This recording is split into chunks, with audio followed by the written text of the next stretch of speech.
Hello students, today we will be continuing with the laws of chemical combination. Now last day we had done till the law of multiple proportion or Dalton's law. Today we will be doing the law of reciprocal proportion, but this law is, I can't call this the fourth law. It's actually the combination of the previous three laws. Okay, so this is something which you can just learn to be a kind of a hashtag law which has been derived from the previous three laws. Now what is the statement of this law? The statement of this law is, when two different elements combine separately with the same weight of the third element, then the ratio of the masses in which they do so are either the same or simple multiple of the mass ratio in which they combine. Excellent concept of the law. What it says is that if you are taking two different elements and they happen to combine with a single element which is definitely different from the two combining elements, then the ratio of the masses in which they combine with the fixed mass of the third element is either the same or simple multiples of the mass ratio in which they combine. The statement will become very clear if I give an example of the following type. That is, suppose to say I have taken two elements, one is carbon and the other one is sulfur. Both carbon and sulfur combines with oxygen. In the process of combination, what is formed? When carbon combines with oxygen, we get carbon dioxide. When sulfur combines with oxygen, we get sulfur dioxide. Now here, since oxygen is the third element over here and it is the fixed weight of the third element that we are considering, therefore in both the cases, if I take the mass ratio of carbon is to oxygen and sulfur is to oxygen, I can see that oxygen in both cases it is 32. So therefore the ratio of carbon is to sulfur from these two ratio, it comes to 12 is to 32. Right? That is 12 upon 32 divided by 32 upon 32. That comes to 3 is to 8. Now what we next do is, we go to the second part of the statement. That is, they do so in are either the same or simple multiples of the mass ratio in which they combine. So now what I am doing, I have taken the compound which could result due to combination of these two elements. So when sulfur and carbon combine, we get carbon disulfide. So here the ratio of carbon is to sulfur is 12 is to 16. 12 is to 64. 32 into 2. That comes to 3 is to 16.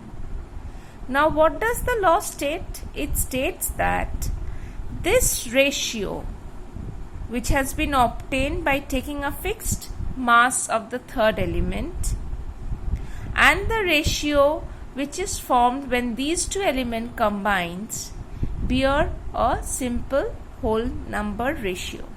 So what am I doing? I am just taking the ratio of 3 by 8 upon 3 is to 16. So 3 gets cancelled and you are having 2 is to 1, which is definitely a simple multiple of the mass ratio.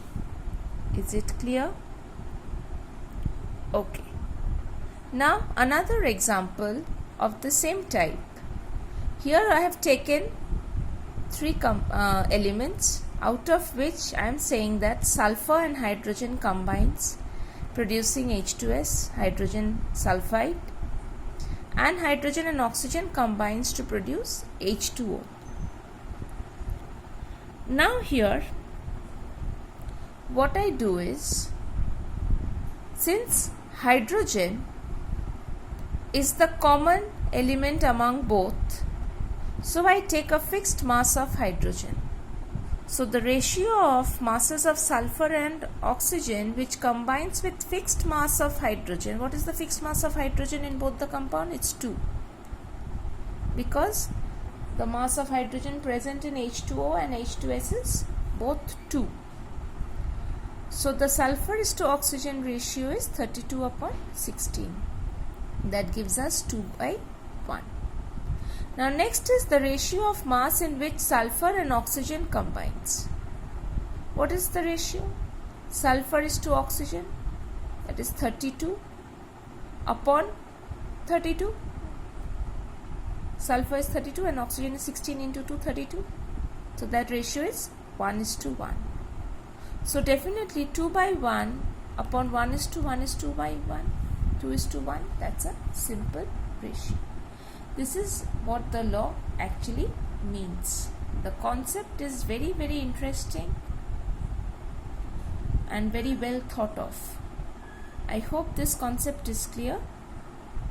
So we move to the next law, which is law number 4, Gay-Lussac's law of combining gaseous volume.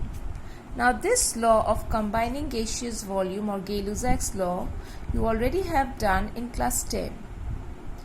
According to this law, what the statement says is that when gases react, they do so in volumes which bear a simple whole number ratio to one another and to the volume of the product formed, if gaseous. If it's not gaseous, we are not considering the volume of the product. So only gaseous products and gaseous reactants are taken into consideration as far as Gay-Lussac's law is concerned.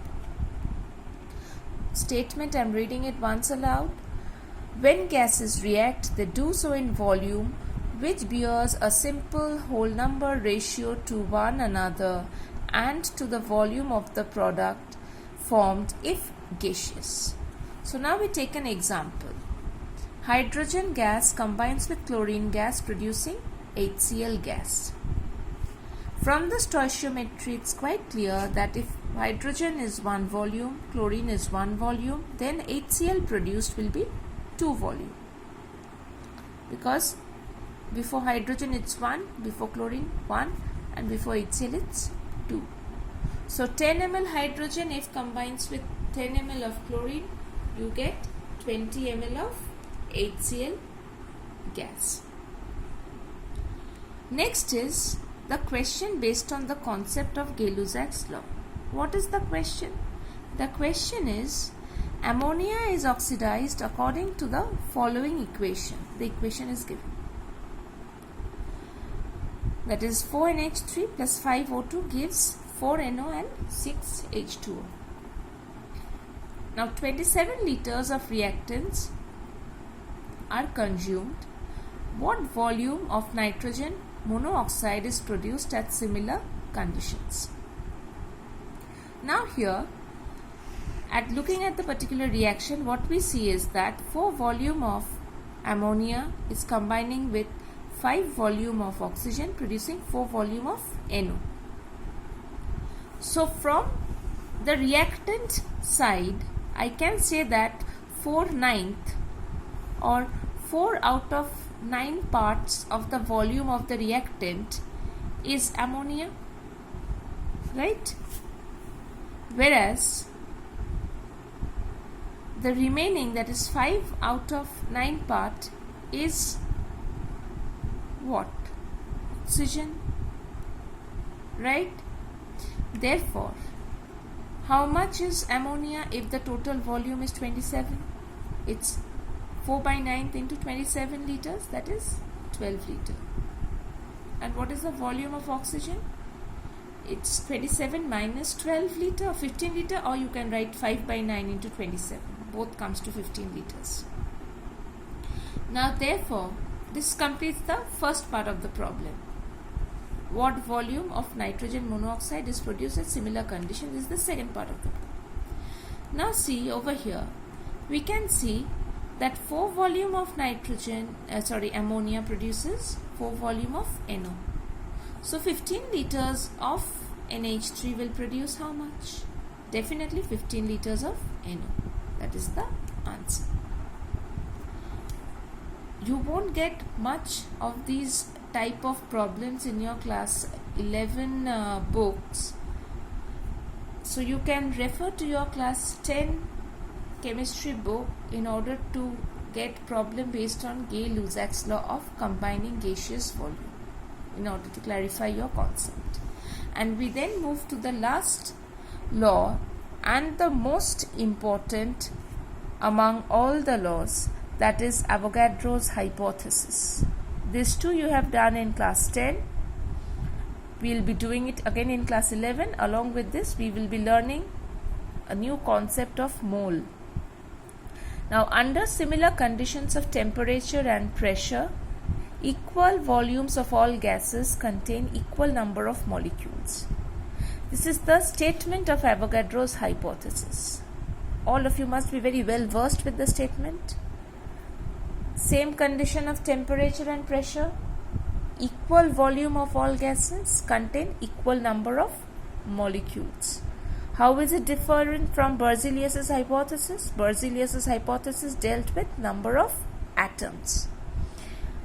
Avogadro deals with number of molecules. Therefore, it has got much universal application. So, according to the statement of the law, we can write that the number of molecules of oxygen in 10 liters is definitely equal to the number of hydrogen molecules in 10 liters provided temperature and pressure are constant. Because that's what they are telling. Temperature and pressure are same, and as well as if the volume is same, then the gases will contain same number of molecules.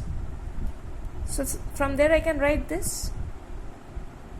Now therefore, keeping temperature and pressure constant, if I consider that 60 liter of carbon dioxide contains X molecule, then 30 liter of oxygen, that is exactly half of 60 liter, will contain X by 2 molecules.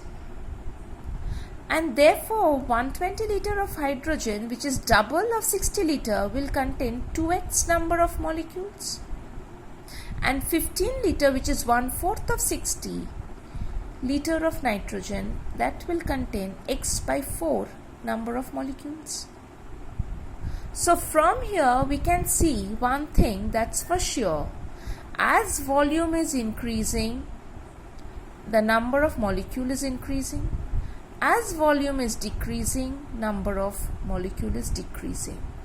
That is, volume is directly proportional to the number of molecules. Now, this number of molecule for a definite amount or volume of a gas is a huge number. It's a huge number. Therefore, to calculate such huge number on a regular basis, because we are not dealing with very slight amount of gas, we are always dealing with bulk of gases. So there is infinite number of molecules.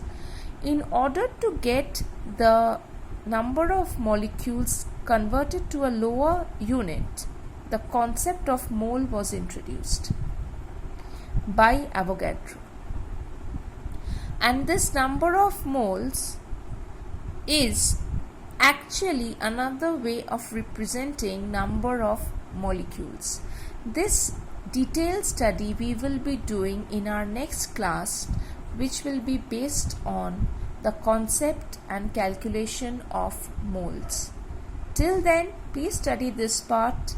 If there is any clarity you need, please ask in the Class Dojo app. Thank you and have a nice day.